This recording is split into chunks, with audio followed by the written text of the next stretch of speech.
In this video, I'm going to show you how I find huge clients on Squarespace, the best type of clients to go for on Squarespace, which you'll probably have seen from the title of the video, how to service them, and how to get paid in the most efficient manner. So basically, long story short, I was invited to the Web Designers Summit to do a talk on non-profits and corporates.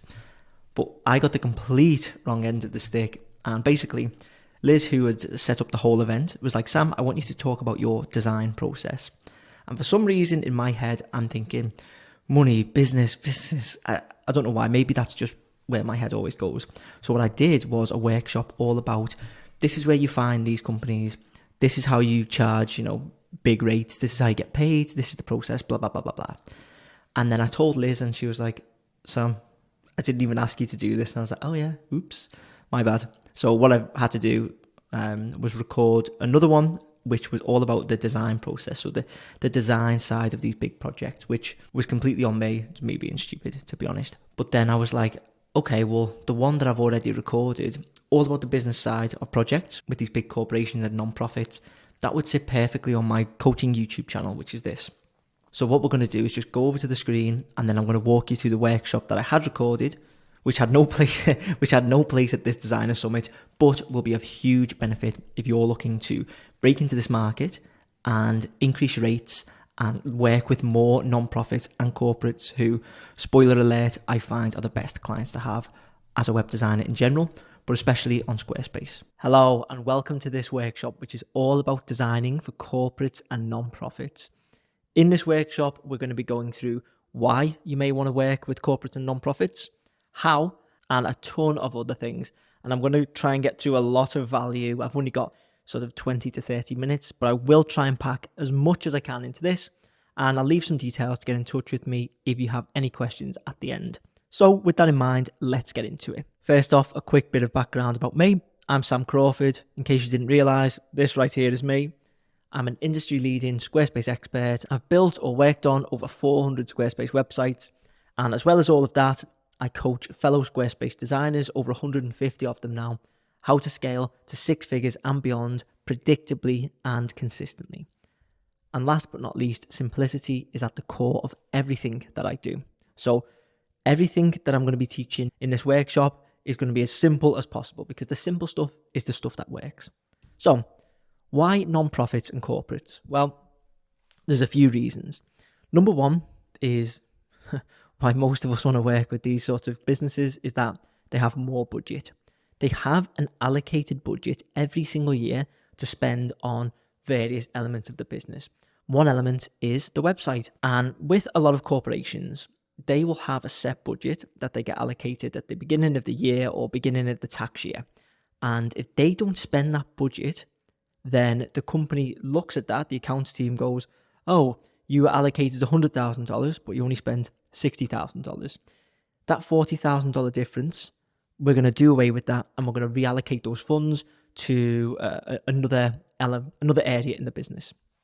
And so let's call it the online presence team, what they have to do is, or what they try to do is spend all of that budget, because if they spend all of that budget, they will get allocated the same, if not more budget next year. And so us as web designers swoop in and we are quite a large portion of that expense.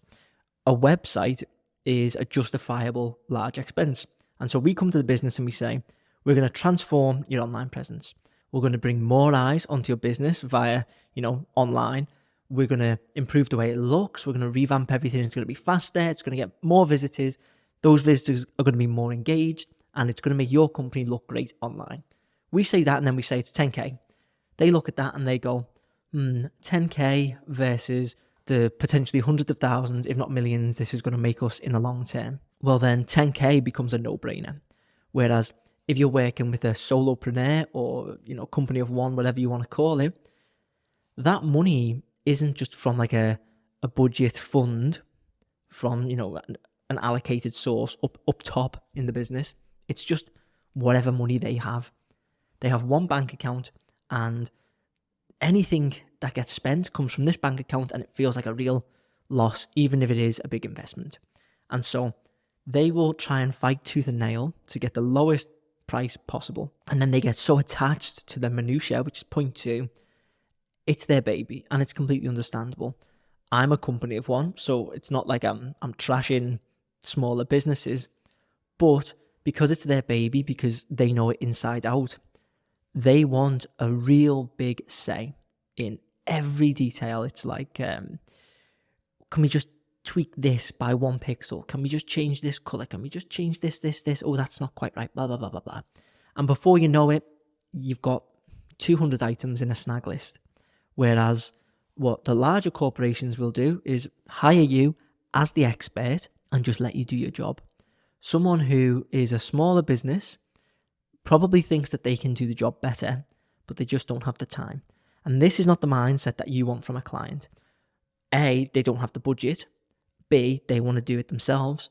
And so immediately they devalue it, because if they think they can do it themselves, then they're not going to see you as a valuable asset. All they're paying for is your time, and they don't think that they're paying for your expertise. You're just someone who works hourly for them.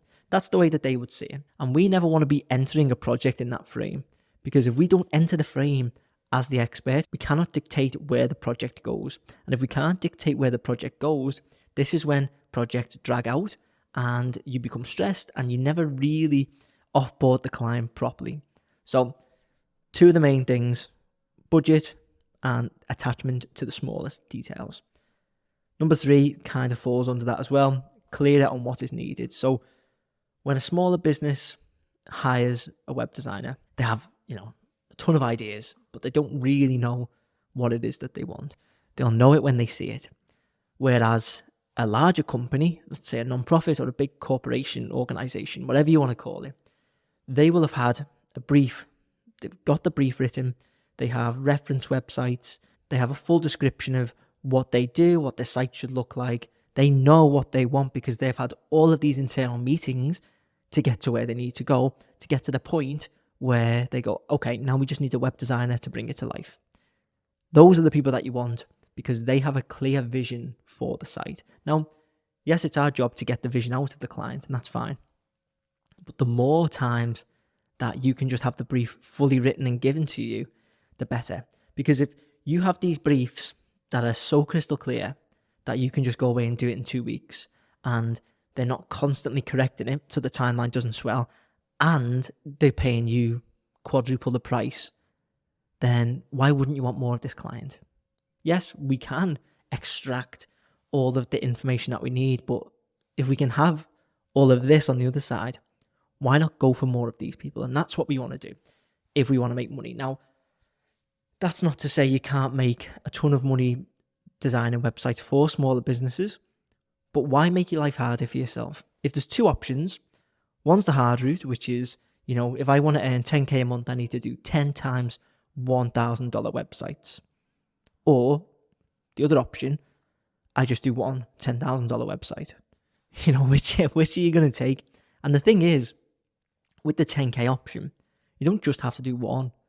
You can do 5, you can do 10, you can do whatever you want. Obviously, it's not that cut and dry. There's going to be, a 5K website or a 3K website, whatever, and you stack it up. But what I'm saying is there are tons of corporations, non-profits, and bigger businesses looking for Squarespace websites. And I will come on to that in a moment. Easier to design, links to number 3, which is clear on what they need, because smaller businesses will come to you with the wackiest ideas, like, can we make the logo spin? And when you hover over the button, can it go blue and green and do a dance and shake and all of this nonsense? Whereas a corporation, sort of a, button up, straight-laced business, they'll be like, okay, we need a hero section and like maybe a video, call to action, nice font, nice colors, keep it within the brand, simple. Like, they just wanted to do a job. They don't really need all these bells and whistles and fancy pants stuff. They actually have lower expectations than the person who wants to pay $500 for a website. It's insane, and until you actually see it, you wouldn't believe it, but that is how it happens. And finally, which is possibly the most important thing for us, is they're far more prompt with payments. So with larger companies, they'll have an accounts team. An accounts team makes sure that invoices are paid on whatever payment run that they, whatever payment cycle that they run. And so okay, if I've sent the invoice and their payment run is on a Friday, I will get paid on the Friday. With a smaller business, you may be having to wait until they get another invoice paid. It's, the line is that fine between them being in profit and them not being able to pay any bills 1 month. That is how it happens. A smaller business has really fine operating margins, and it's not our responsibility to have to serve these people. People will do it, but we've got to look out for number one. And by that, what I mean is go where the money is, go where you're treated best. And oftentimes where you're treated best is where the brief is clear. They let you get on with your job, they pay you more, and they pay you on time. Why not go for those? Yes, sorry, small businesses, I'm a small business. I'm not going to hold it against someone if they don't want to work with me to build my website. They want to work with someone who can pay more and pay quicker and has a clearer brief. That's the game. That's how it goes. And I made a conscious decision a couple of years ago. I want to get these bigger clients and I want to take on maybe a little bit more responsibility, but way more payoff, and stop serving these smaller 1 to 2 person businesses, because that's not where the money is. That's actually more stressful. And it was making me sort of live from paycheck to paycheck, which isn't a great place to be. So maybe this is you. After I've been saying all that, you look like this baby with, I believe, is it pierced ear? That's weird. Anyway, only small businesses use Squarespace. That's what so many people think is like, it's just a drag and drop editor. No one in their right mind doing over $1 million a year is going to be using Squarespace. And that's just not true. That's just such a false narrative that I don't know where it's come from, but people, even within our industry, think, well, no one's going to pay me to do a proper business website. But it's just BS. I don't know if you can swear in these workshops, so I'll say BS. People will pay huge amounts for Squarespace because Squarespace offers things that a lot of other platforms like WordPress don't, and that is ease. So I've had tons and tons of clients come to me from WordPress and they say, Sam, can you build this site? We've only got a $6,000 budget. And I'm like, only? Okay, I'll take that.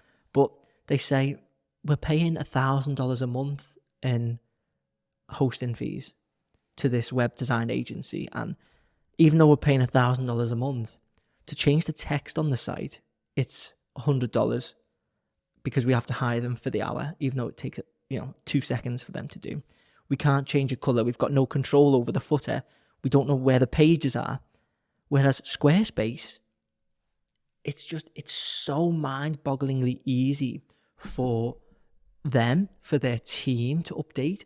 They don't have to pay anything else. Once they've paid me, once they've paid the hosting fee, which is like $200 a month, a year, and the domain, that's it. They have full control. They can do whatever they want. They can update their blog, their colors, their pages, their fonts, everything. And companies value ease above most else. And not only that, we can make websites that look way better than WordPress websites on Squarespace. And I'm going to show you some examples now. Well, first of all, here's the proof. This is my bonsai from 2022, 2023. And since then, things have scaled even further. But I take a 50% deposit and a 50% upon completion. So look at this. This is a 30, so if we double it 50-50, this is a $13,000 project, $15,000, $5,000, the maths, £5,500, 5,000 something pounds, $9K, $6K pounds, 10K pounds, and I've got tons of these. Not too long ago, I done a 20,000 euro website, all on Squarespace. People will pay it. And until you flick that switch and almost deem yourself worthy to charge those rates, you'll never discover it because you don't know what's behind the curtain. And until someone pulls that curtain back and you realize, well, why would you charge 5K? Because you've never done it before. You didn't know it was possible and you just didn't think that you could. So what reason do you have to actually charge it? So hopefully this has opened your eyes, and now we can move on to actual examples and where you can find these people. So Here's some examples. These are all non-profits that I've designed for. So the Dame Kelly Holmes Trust, you can see this is Squarespace. These don't look like Squarespace websites. We can make things that don't look like Squarespace websites. It doesn't just have to be those templates from the homepage. They're just starter points. And for the most part, I will just design from a blank template anyway. And we can add some code. And if you can do a little bit of code, look what you can do. You can do the most, not insane, I'm not trying to blow smoke on my own ass, but you can make really, really cool websites that people will pay top dollar for. All in all, I think, let me just do the maths. These three, between them, are about 40k. So $40,000 between these three websites. And I honestly believe anyone could do these. Yes, you've got to have some form of coding knowledge. Nothing crazy. I still don't know how to code. I just copy and paste code from forums or plugins and then sort of reverse engineer. Oh, okay, if this changes this, what if I tweak this? And you sort of learn that way. I've never been formally trained in code, but you pick it up. And so if you can just add a little bit, that small input creates a huge output, whereby you learn a little bit of CSS or HTML, and you can go from charging 1 to maybe 5k. The ROI is just insane. So there's some examples. Now, where are these businesses? This is the most important part, because it's all well and good me saying, hey, I can charge 6 figures a year and, you can too, but without actually showing you where to get these people, then, you may as well just be calling me a scammer. So these are the stages that you want to be catching your target customer. Stage 1. So this is, these are the stages, should I just preface by saying, these are the stages that a customer will go through before they reach you. So stage 1, they're going to ask themselves, do I know anyone personally? And what we can do by analysing these questions is look at, okay, this is what the client's thinking. How do I become the answer to this question? So do I know anyone personally? Well, how do you become that person that they know personally? Well, you get into networks, private networks, paid, free, doesn't matter. Just get into as many private networks as you can. Start messaging people, start being active in communities, and make sure people know what you do. Don't put a post in saying, does anyone need a website? Does anyone need a website? Because that just comes across as desperate, and it devalues you because people can smell the desperation. But if you can post in these groups about, oh, I'm working on this website and I got this result for this client without pitching, then people are going to be like, that's the guy or that's the gal. That's who we want to go to for a website. And this is how it happens over time. So I joined a private network about 18 months ago, and I was just posting about the things that I was doing. I was like, hey guys, I'm a web designer and I design Squarespace websites. And here's one I've done, here's another one. And probably daily I was posting about I have built this website for this client, and I was asking questions and, not promoting myself. I was just being active. And over time, over those 18 months, I've now designed the website for that private network. If you go to gentscroquetclub.com, I designed that. And within that network, it's full of business owners. I've probably designed another 10 websites, totaling easy 50k just by being in that network. So stage 1, do I know anybody personally? Just start chatting to people. You don't have to sell anything. As long as that person knows what you do, then the context of the chat is irrelevant, because you're just building a relationship with that person. Now, proximity beats skill. So let's say someone has a job that they want to fill. They need a website, and they're like, okay, I need a website designer. And they distantly know someone who's an amazing web designer, but they know you better and they can just message you on WhatsApp or, iMessage or whatever. They're probably just going to go, oh, I'll message Sam because he's right there. It's easy, because people value ease. And so this has been the biggest game changer for me, is getting people at stage 1, because 90% No, 75% of jobs don't even hit the open market. 75% of jobs are filled before you even get down to jobs boards or LinkedIn, because people will always look in their internal network first. Now, if I was you, I would just take a screenshot of this stage list and study it, and basically, well, listen to me obviously, but study it after this and try and find all of the places where you can meet people. So networks, I'm in a couple of paid ones, like masterminds and networks and whatnot. And then all the free stuff like the Squarespace community, Squarespace entrepreneurs, Squarespace coding, something, or Facebook groups, in the forums. Just get to know people. There's Slack channels. Get to know people. There's even WhatsApp groups, actually. And you can just chat to people. And then the more people who know what you do and who are just friendly with you, no, business talk, who are just literally just friendly with you, they will become, over time, good salespeople as well. Because they will recommend you to people that they know. If you can get into networks with business owners, isn't it obvious? Business owners know business owners. And so this has been, what's the word? This has been a huge catalyst for my growth over the past year or so. Anyway, stage 2, which I kind of just addressed, does anyone in my private network know someone? So if I don't know someone enough to text them, do I know someone who I can text who knows someone? So do I have a trusted person who I say, hey, do you know a web designer? Yes, I do. Sam. Great. This happens all the time, because if you can get into these private networks with business owners, they know what the business owners, like I say. And so all you need to do is just not be a knob. Just be a nice person. Try and offer as much free value and free help as possible. Become the authority. Be liked. That is going to get you so far in business. It's incredible. People say, what's the phrase? Nice guys finish last. But honestly, I just think that's a load of crap.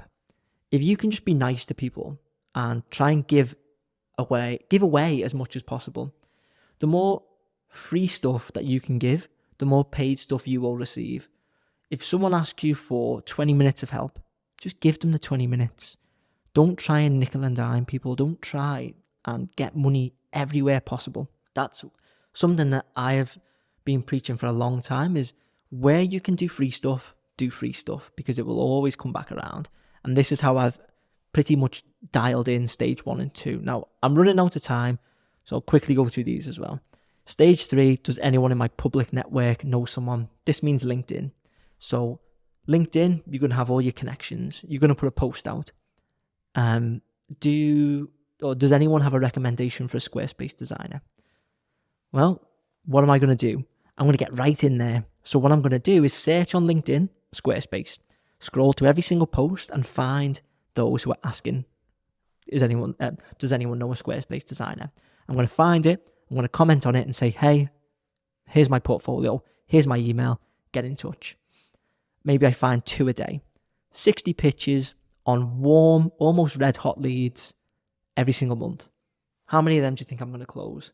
10% close rate, 6 projects, could be 2 to 5k minimum. That's huge, just because I'm not lazy and I'll actually go and I'll search through maybe 100 posts that mention Squarespace every single day.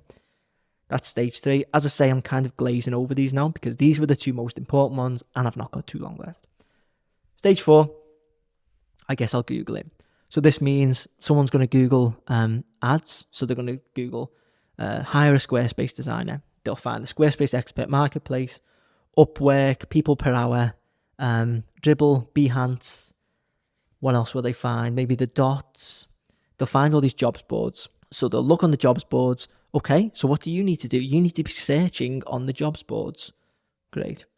And then what's after that? While I'm on Google, how about I look for the best web designer? Maybe they can give me a quote. So while they're using Google, they're going to Google hire a Squarespace designer, open new tab, who's the best Squarespace web designer to hire, whatever. You need to try and meet them there as well. So you've tried to meet them at every other stage. Maybe try and now meet them here. So is your SEO on your website good? Are you creating blog content? Are you creating YouTube content? Are you set up on Dribble, Behance, everything. So when anyone searches Squarespace designer, you have the best chance of coming up on the search rankings. Are you there? If not, there's another stage you can try and meet them at. Then we come on to, I've called it stage 5 twice. This is stage 6. I'll give up. I'll leave my site as it is. Maybe if someone approaches me, I'll hear them out. And this is where people who cold pitch come in. So I know people who will spend hours and hours a day cold pitching. Hey, do you need a website? You're wasting your time. You're absolutely wasting your time. I've never closed a cold pitch because people will often just mark it as spam straight away. There are so many better places you can be allocating your time. Pitching on jobs boards, searching on LinkedIn, getting into private networks, getting into public networks. Just being active everywhere in as many places as possible. Wherever the client looks, if they look to the left, there's your LinkedIn profile. They look to the right, oh, there's your website.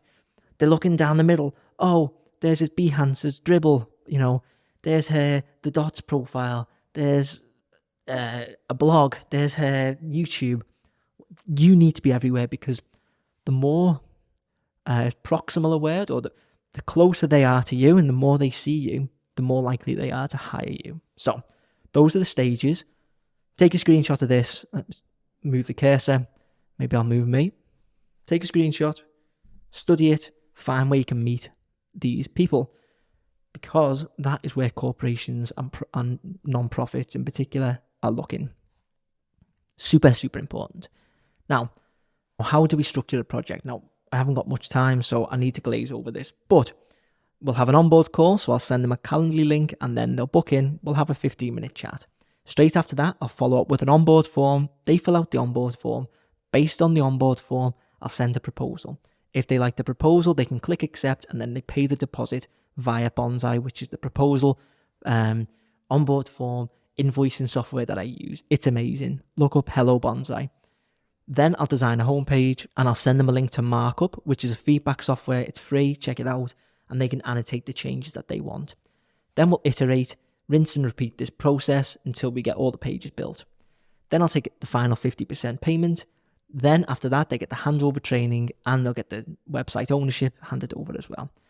Then I'll say, okay, hard stop, the project's over. As a bonus, you get me for 30 days for free email assistance. Now, this is super important. Email. It's not, Sam, can you change this? Can you change this? No, it's, Sam, can you tell us more about this? Maybe it wasn't super in-depth on the training. Can you just tell me a little bit more about this? And I'll email them. It's email assistance, not constant iterative changes. Super important. So that's how I run my projects. That's how they go smoothly. And that is how I continue to, I call it client stacking, whereby I'm able to structure between 10 and 15 projects at once every month with ease. That's how I do it. And next, just stop complicating it. It doesn't have to be complicated whatsoever. Simplicity, simplicity, simplicity. You want to reverse engineer where your clients are. So look through the stages, go through logically, where would a client look if they were looking for a Squarespace web designer, and then meet them at every point. That's how you find the clients. That's how you get them. Then you go through that simple process that I just showed, where we go through onboard call, onboard form, deposit, blah, blah, blah, blah, blah. It's simple. You don't need anything fancy. And that's it. So there we are. If you want to learn more, you can find me at sixfiguredesign.club. That is my coaching program where I take Squarespace designers from wherever they are right now to 100K per year and beyond within 12 months. You can find me on Instagram.com/SJ Crawford. YouTube.com, this is my educational one by Crawford, and then my coaching one is SJ Crawford.